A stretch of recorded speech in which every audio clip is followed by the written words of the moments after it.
Welcome to our next session at the 2024 Environment and Energy Leader Solutions Summit. I am so pleased to have our next guest on with us, Lachumi Achana, Head of Sustainability, or I should say Head of Stakeholder Engagement and Advocacy at APP Group. And we actually had the opportunity to get to know each other a little bit better last month when they invited us to come and look at their sustainability efforts. So thank you so much for being here with us today.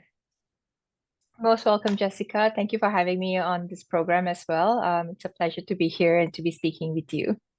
Yes, no, we're so pleased to have you on, and we're going to be really focusing on, during our conversation today, what APP Group is doing to help promote community involvement, along with talking about their sustainability roadmap. So why don't we just jump right in?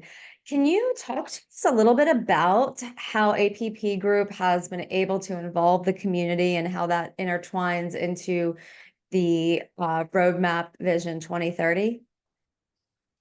So APP has developed a sustainability roadmap vision. It's called APP SRV 2030, and we developed this and we launched it actually in 2020. So that is going to be looking to for what's our vision going to be like for the next 10 years. So we have three main pillars as part of our roadmap vision. So that's on the forest, the production, and people. So people are actually key in our whole roadmap vision. So on the forest, we look at it in a bigger picture. We are looking at conserving over 500,000 of forests. At the production level, we are looking at a reduction of 30% of carbon footprint. And our people is broken into different parts. We're looking internal and external when we're talking about people. So it's social and employees as well. With that, our big goal is to ensure that we are improving lives of millions. So that's the integrated part of how we've brought the people or the community part into our sustainability roadmap vision. Which is so wonderful, and I was fortunate enough to see some of the programs that that you guys have put in place actually, firsthand, which was really, really wonderful. Now, supply chain, value chain, that's something that's discussed at every level. It's discussed on, I think, every webinar that we run. So how does APP integrate innovation across its value chain to support the overall sustainability goals? So we, as part of the pillars I mentioned as well, innovation plays a big role, and everyone knows about how paper and pulp packaging works. We have tissue and everything. So if you're looking at innovation, there's few things that we've integrated. One is having biodegradable products. I think a lot of people are aware that food packaging or beverage paper cups, beverage packaging and all that, they do have, to a certain extent, they have a plastic lining, which means it doesn't biodegrade. It still has to go to a recycling facility, and there's a whole process where you have to remove the plastic lining away from the paper product. But with this biodegradable product we have launched, it's called Foodpack. The brand is called Foodpack. The product actually completely biodegrades. So even if you're at home and you're using this product, or you are able to obtain it for your beverage, from your beverage or your food packaging, you could actually plant it or leave it to decompose in your own garden. It takes longer than taking it to the facility, but it actually does biodegrade and decompose. So that's one way that we are looking at innovation. I spoke about forests earlier. So another part of how we are looking at innovation is one, we have started working with a RadarSat-2 technology with a Canadian company, and we use that monitoring satellite to look at our areas or protected areas. So we spoke about conservation area, right? So we protect and conserve over 500,000 hectares. Now, how do we do it? We need innovation. It's not a human task to do this. So we use that and we look at alerts that occur, right? So if there's an alert that comes in, so we're like, okay, look, there's something that's going on ground. There's a forest cover loss. Then our team sends in people to say what's actually occurring over there. How do we mitigate the problem? And since using innovation, we've been able to reduce our deforestation or forest cover loss rate to 0.01% since 2016. That's pretty unbelievable. Did you guys achieve that goal using innovation in such a short period of time when you consider, all of the goals that you guys are that APP Group is trying to reach and succeed? Did it happen quicker than you anticipated, or when you were planning out, did the roadmap at that point? Did it kind of lead to you to realize, oh, we are going to hit these goals in a pretty short amount of time just by implementing a few changes? I think it's the latter, So we were like, okay, so it's sometimes you have an idea, okay, how to do it, right? But you don't have the right method to do it. Like, who do you work with? Is this the best way you need to work with?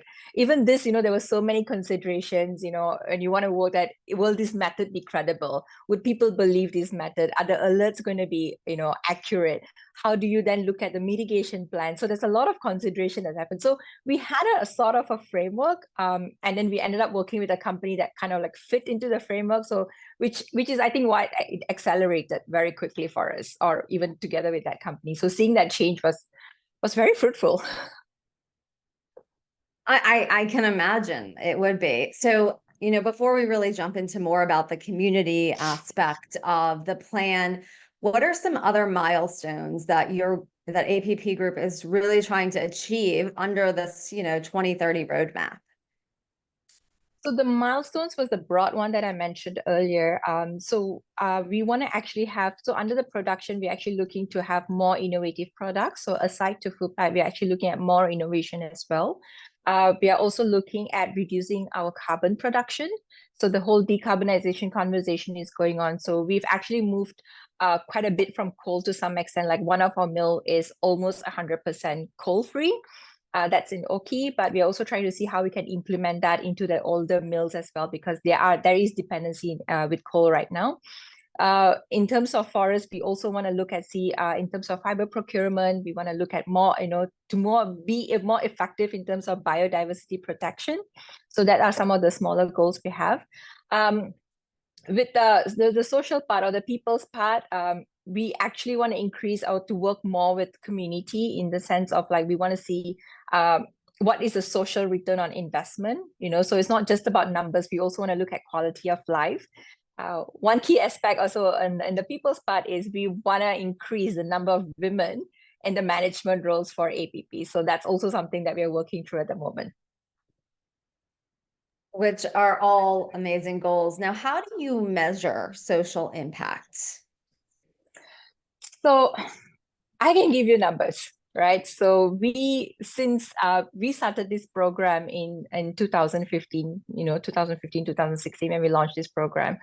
And since we've launched this program, the idea was we didn't want to do philanthropy.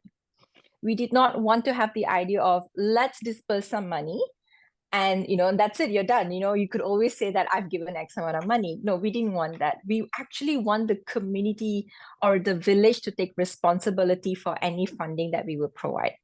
So how the concept would work is we would give, for example, say this is not correct, it differs from village to village and areas.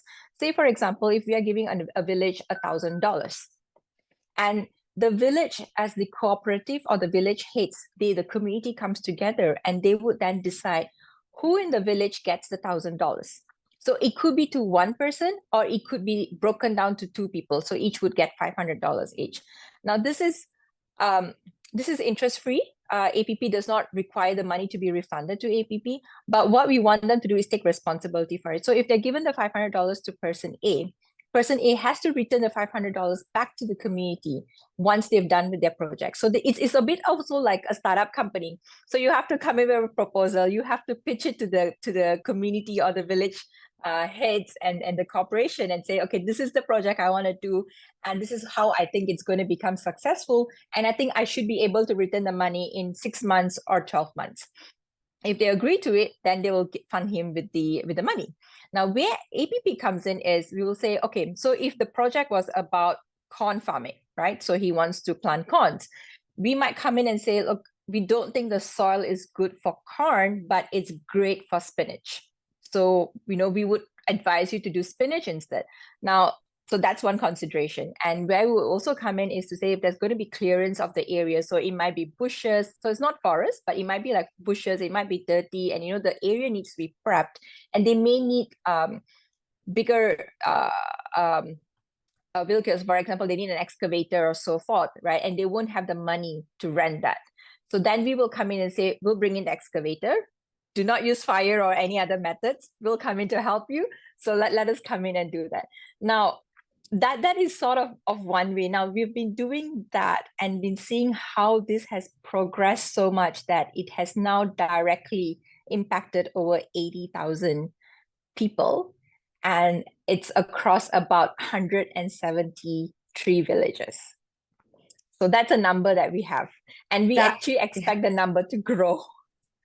Which is pretty astonishing and impressive. I would have to I would have to say, and it's nice to see the community impact firsthand. I was able to see that, on the trip last month, which was really wonderful to see. Now, how do you first go about? How did APP first go about approaching, the village heads when this initiative started? Because I would have to imagine that, they might be a little wary of a new program when they have, traditionally just taken care of, the people in their village.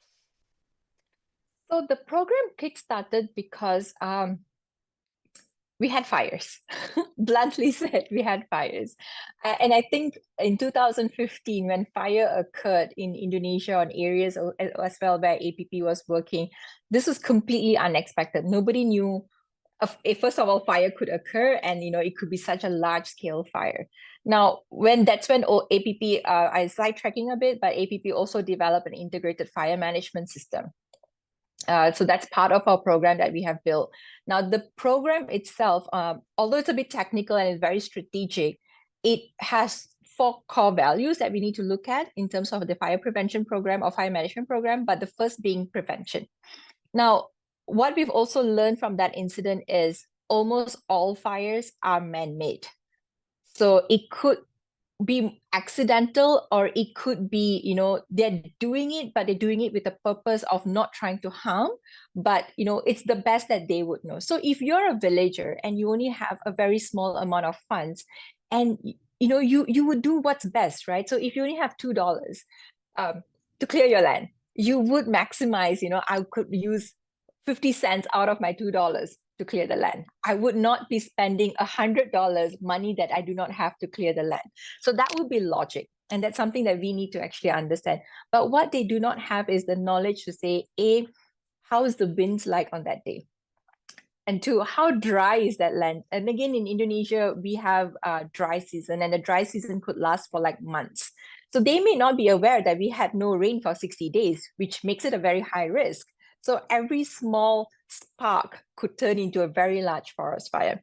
Now, this is what triggered us, because as part of the prevention program is what we started working with the communities. So the communities play a huge part in ensuring there's no fire.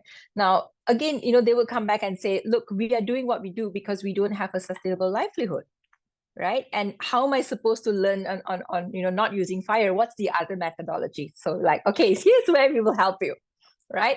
Don't use fire. We will teach you how to not use fire, but still get good income out of it. Also, there's a bit of an understanding that, if you use fire, the soil is a lot more fertile. But initially it is for like maybe a couple of rounds, but after that you start killing the minerals in it as well. So, and that also, again, education and awareness that we started working with the community. So that's how the whole program kickstarted. And I'm sure that it was quite a process to get from, where you started to where you are now. So what are some, you mentioned a couple of examples where you would go in, and if the villagers wanted to plant corn and they didn't have the right soil for it, you would suggest something else. So what are some other examples of community initiatives that APP has implemented? And you mentioned, bringing more women into the workforce and management positions, which is very different than the historical culture in the area of where you guys operate. Yeah, so women actually are quite pretty much of a backbone to any family, so they're not just running household, they're also taking care of your cattle, they're taking care of the kids, they're also making sure that there's food on the table. So there's a lot of stuff. So we also realize that women have got a great potential in terms of helping with all of these issues, but at the same time, having income for themselves so they can support their families. Traditionally, I think there's some thought process that goes on to say the men go farming, the women stay at home, then there's only one income. right? It doesn't help with a sustainable livelihood. And again, then, they'll be like, okay, so they might need to look for alternative incomes as well. And, that might not be the right way to do it. So this is where we came in to say, look, you're at home. What can you do in your environment to create an income? So they came up with guava chips. They've done that. So we've been training with women to come up with coming up with guava chips. So there's guava production around there. So we're like, okay, so you can get the guava, you harvest it, you dry it, and then what APP will do is will help you market it. So the knowledge, where they have the knowledge on how to do that whole product, but they do not know how to turn it into a packet that you could sell publicly. And that's why we actually came in to support the women groups. One of the projects that we have worked on, and this is with the Indonesian Global Compact Network under the UNGC as well. We worked with them. So two partners, so APP and another company under IGCN, we worked to say, so that is a cosmetic company. So they have cosmetics or, shower gels, soaps and creams that come out of from herbs. So we partnered because they didn't have access to the community and we had access to the community. So the women were then trained to see, how do you use certain products from the forest and turn that into cosmetic products? And they were all also trained to become like, masseuse, facial therapists, all this kind of stuff. So they were trained by this other company. So that's how we actually partnered and worked together as well. There's a whole bunch of other women's stories I can actually talk about, and we've even we took their products and we've put them at COP in the recent years. They have herbal drinks that they have produced, but they didn't know how to market it. They even have come up with coffee. I actually have a coffee on my table right now. I can show you. Very coincidental, but there's nothing in here. But because they produce this coffee, and I'm trying to see with my team and how I can bottle this nicely up. And send it out to people as gifts. Yeah. Oh, that's wonderful. That is wonderful, wonderful to see. Now, there are so many different programs that you guys are doing, that APP is doing, that's underneath underneath the roadmap. Can you talk a little bit more about the DMPA program? So the DMPA program is what I just spoke about, like, Yep. since we launched it in the 2015. And of course, then we want to take this further and see like how many more villages that we can achieve. See, originally when we launched this program, we sort of had a goal. We thought like, let's do 500 villages and then, we're done. We have also committed to invest 10 million US dollars.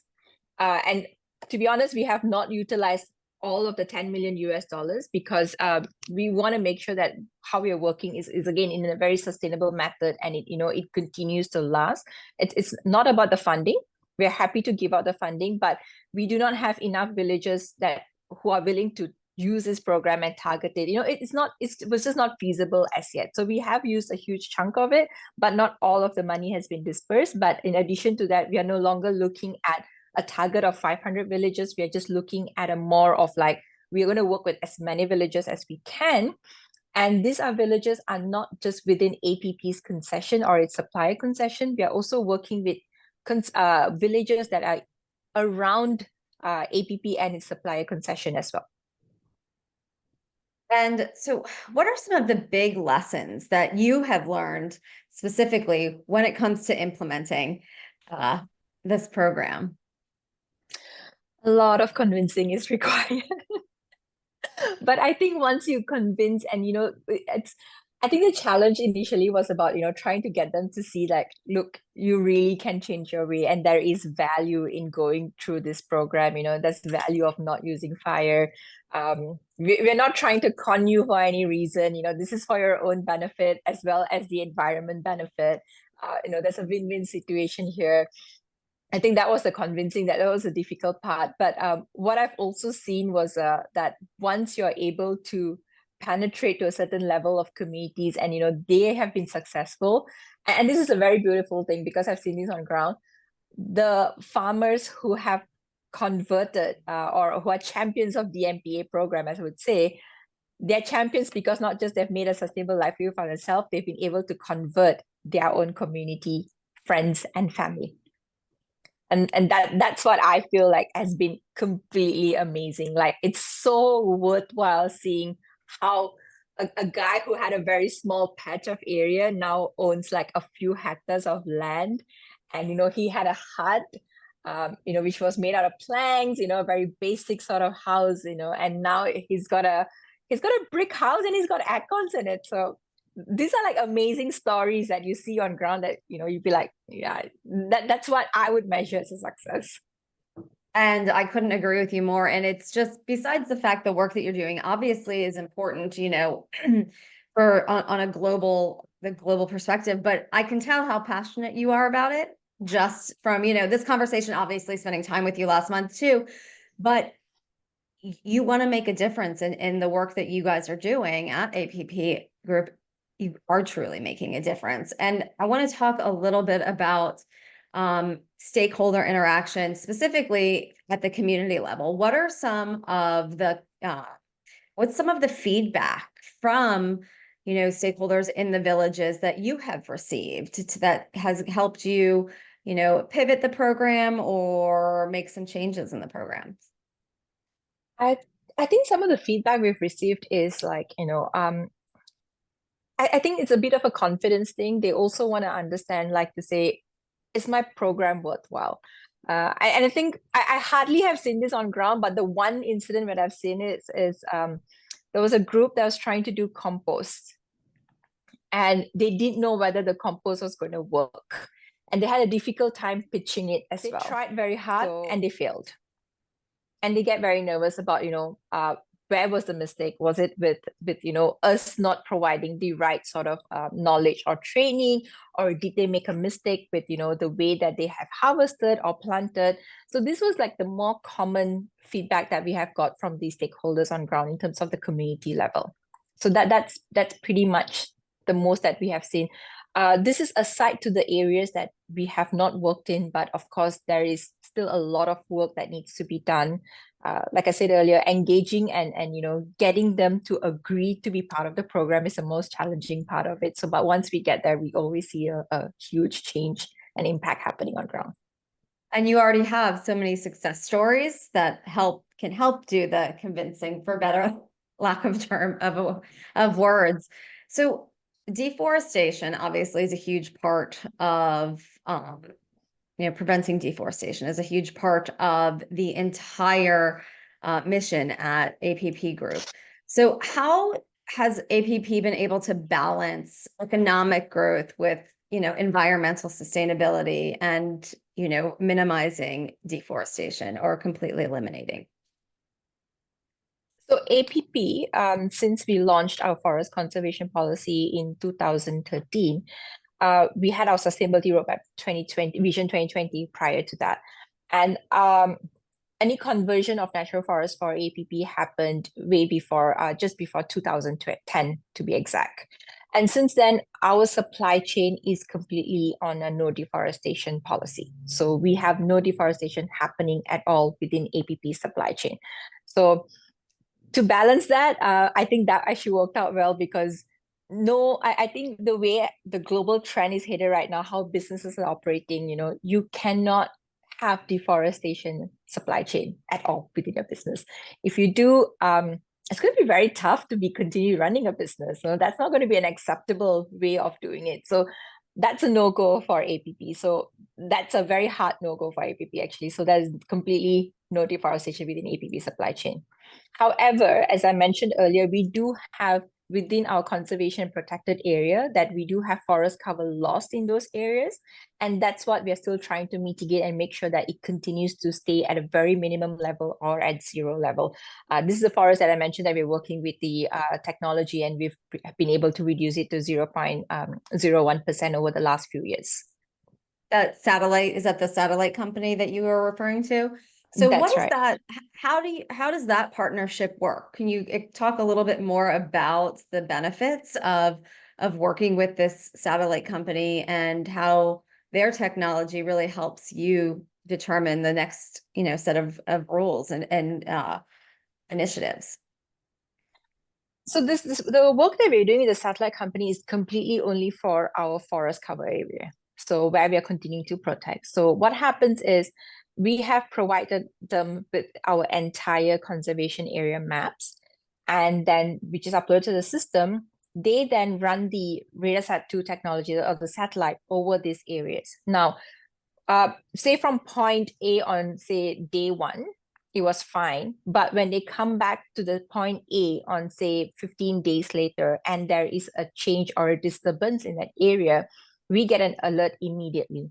So it goes through their system and then comes to our system. Now, when we get the alert that there has been some disturbance or what we would call forest cover loss, because they're only looking at cover, right? As a forest, it should be coverage, but if there is a loss in that area, that's what we go down detect. So we then go down and send a team down to find out what exactly is happening in that area. So it could be attributed to a few things, it could be due to natural degradation. It could be maybe a large scale of animal stampede that might have caused a few trees to drop, which is quite rare, but it might happen as well. We also have issues where there are some illegal logging that occurs because this area, although protected, they're still accessible to third parties. So when there is certain stuff like that, there is some loss of forest as well. And again, this is why we work with the community as well to say, to prevent losses, do not do illegal logging. How can we work with the community to give them a sustainable livelihood? So sorry, coming back to the satellite mapping. So this is what we actually do with the satellite company. And the last 4 years, we've taken it one step ahead, and we have made our monitoring dashboard public for anyone who want to go see it. So we have the conservation area mapped, and you can see that, and it's where's the area with the under which concession. And in that, any forest cover loss is also tracked. And we said, okay, this is the percentage of forest cover loss. And upon investigation, this is the reasons for it. Now, the data that has been put into the system as well, we have got EY to audit the data, because we want to ensure that we are doing as much as possible. And, we want to make sure there's a whole level of transparency that's involved. So we have given the entire data to EY, and they have audited that and said, and put up a public response based on that auditing as well. So that's how we've been working with technology and making sure that we're keeping this at a very low impact. APP has a ton of initiatives going on.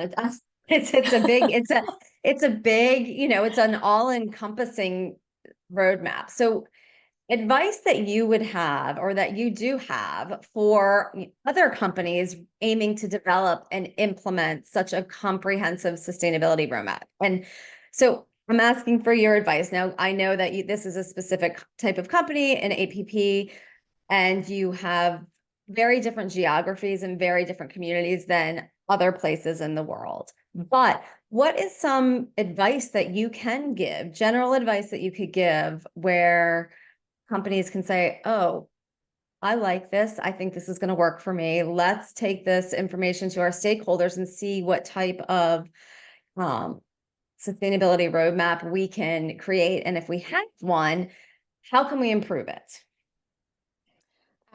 Jessica, I think you mentioned the keyword here in terms of advice: stakeholders.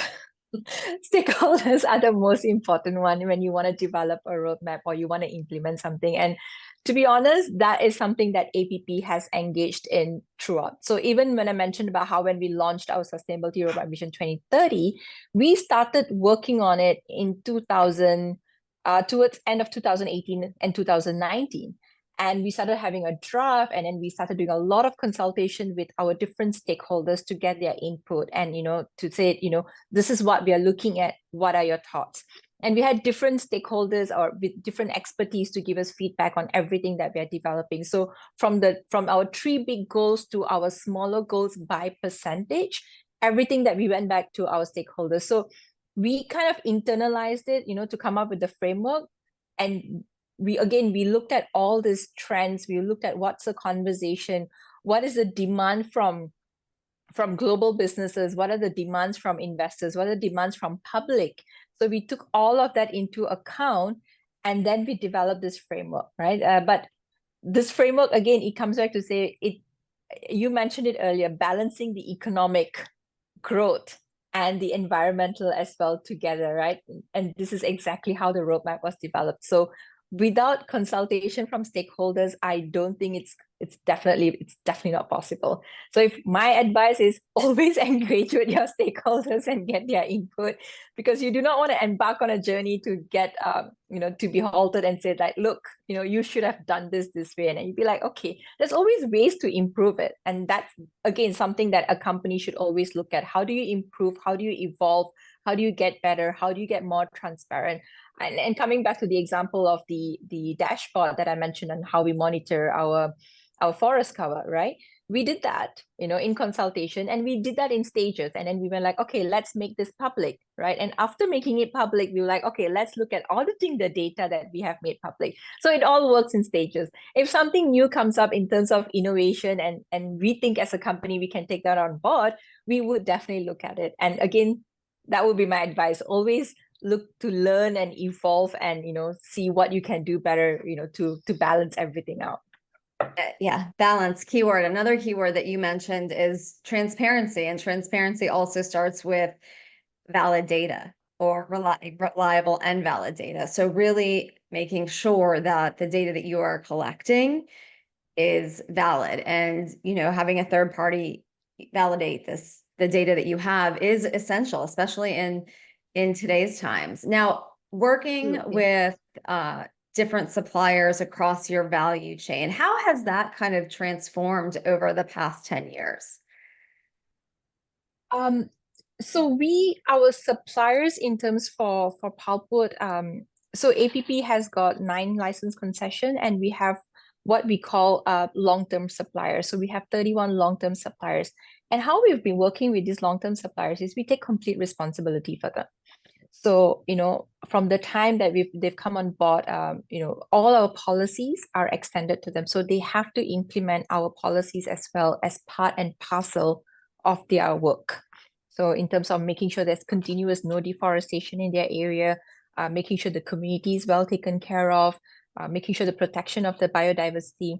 But in addition to that, we do sometimes have our team working with the suppliers team as well to ensure that all of this are handled well. And then I spoke about the integrated fire management system earlier. We actually monitor and take care of all the areas. So our fire team, which you met, the fire team that you met with the trucks and the technology and the guys in the red suit, so they actually go on ground. So we do not separate between APP and APP supplier in that sense. We actually take complete responsibility for everything that goes on their land in terms of a fire, for example. So that's how we've been working with them. So it's a bit of a thin line between there. We know that, so because they do not supply to anybody else, right? So we want to make sure that everything is done well from day one, including from our seeds and harvesting, from our planting again, which you saw when you were on ground, right? So it's the same saplings or baby seedling. I'm trying to figure out what's the right term for it, but that's also coming up from our R&D department. No, and it was that was probably one of my favorite parts of the tour, of the visit, was just seeing the cultivation from start to finish and the process, and seeing how the different R&D departments really do work together, and how the level of communication. That was one of the takeaways I had too, is everyone that we met truly cared and cares about the work that they're doing, and the culture that APP has been able to establish, at least in the mills that we visited and the areas that we visited, is extremely positive. So, from an outsider looking in and getting to experience that was definitely a highlight of the visit. And I think I mentioned that to Ian and some of the other individuals that we were on with. Moving from Jakarta. How is that gonna have an impact on any operations with, or is that just kind of, you don't have a crystal ball, so you don't really know? I have to say I don't really know in terms of, because well, the understanding is just the ministries and all that, the government offices are the ones that's moving, right? So we do not have plans at the moment to move our headquarters. Also, given that in Jakarta, we only have headquarters. It's the outside of Jakarta where you have visited, for example, is where we have our plantation. So that's actually not impacted in terms of the thing. But yeah, I that's a bit of a yet to see, because I don't have information on that yet. No, I But mean, that's my assumption is because it's just the head, I would say the ministries are moving, right? As in with the capital, not in terms of you're not be moving the headquarters itself. yes, no, yeah, it was truly interesting to see just the different dynamics from the places that we visited, and especially, you mentioned earlier the food pack product, which we got to see when we were over there. And that is just starting to be rolled out. I know it's in some areas, but how is this product really going to transform the future of APP Group? Actually, this is a very exciting thing. I mean, I'm going to speak at a personal level first because, first of all, I didn't even realize when I first started working for this industry, I didn't realize, I always thought paper cups are recyclable. I never knew that was, a That plastic layer? lining. Yeah, I didn't know about that. I mean, it's probably it's something I didn't think about, right? So I've always assumed that, okay, it's a paper product, just send it to recycling. And I was like, so I was quite disappointed when I found out that you can't. But then I got excited. And this is back in 2018 when I first joined. I was like, oh, this product completely biodegrades. So this is so cool. So I'm actually hoping, as even as it's APP, this product needs more uh exposure, right? So it really is a game-changing product, right? And what APP does is we only produce the board, we don't actually convert it into cups or packaging material or boxes itself, and that's what we work with the converters. But we are hoping that we are in talks right now with a number of companies and brands where they are also trying to migrate and move towards biodegradable cups and food packaging. And I'm hoping that when that happens, everybody gets to learn about food pack and what an amazing product is it. I still get very excited speaking about it. I'm like, especially when it decomposes in your backyard. I know. That's exactly what I was just about to say. I mean, you can see it. You can see you can really experience that, and it's minimizing the waste. And obviously there is so much waste in the world, excess waste that, whether it is paper, plastic, whether it is textiles, food waste. So any way that we as a society can help minimize the waste it's putting us on the right track. Well, I know we've been talking Well, for a while, and one thing that we didn't talk about yet was your background. So, oh. what made you jump into this career? um, well, the industry is different, but in terms of sustainability, I think it hit me when I was working for one of my previous jobs. It was actually media background, and it was basically on broadcasting. And I was working on specific projects on climate change.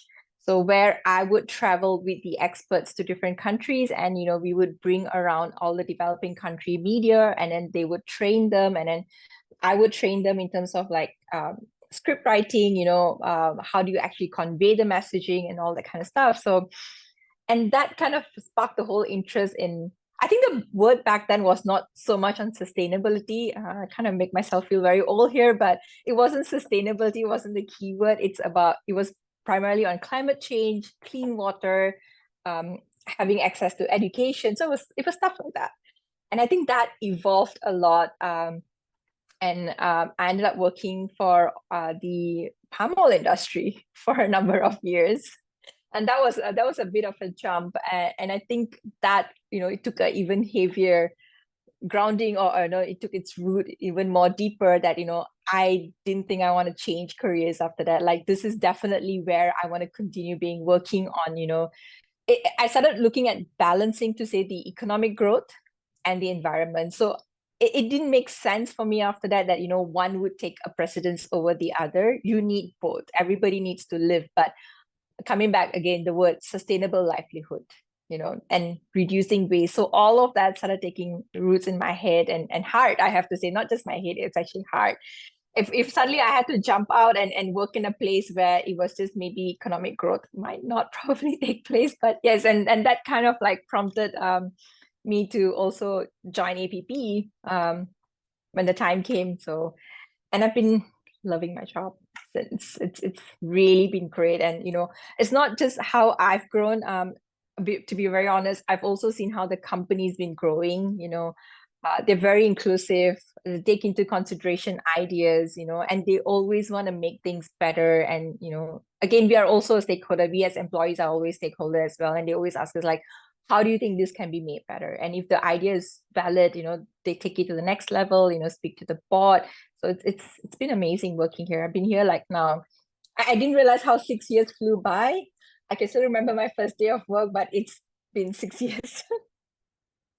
Yeah, it's definitely a collaborative effort. And I mentioned that earlier within the organization. And just from, what I experienced over there and uh, along with what you have said. And, one of the big missions that Sarah and I have at E&E Leader is to promote and to promote exposure to as many brands as we can, but not just that, but really to set the stage for the next generation of professionals. So what advice would you give to, high school student or students at university and colleges who want to get into a career path under sustainability, where there are so many options now? So, what advice do you have for them?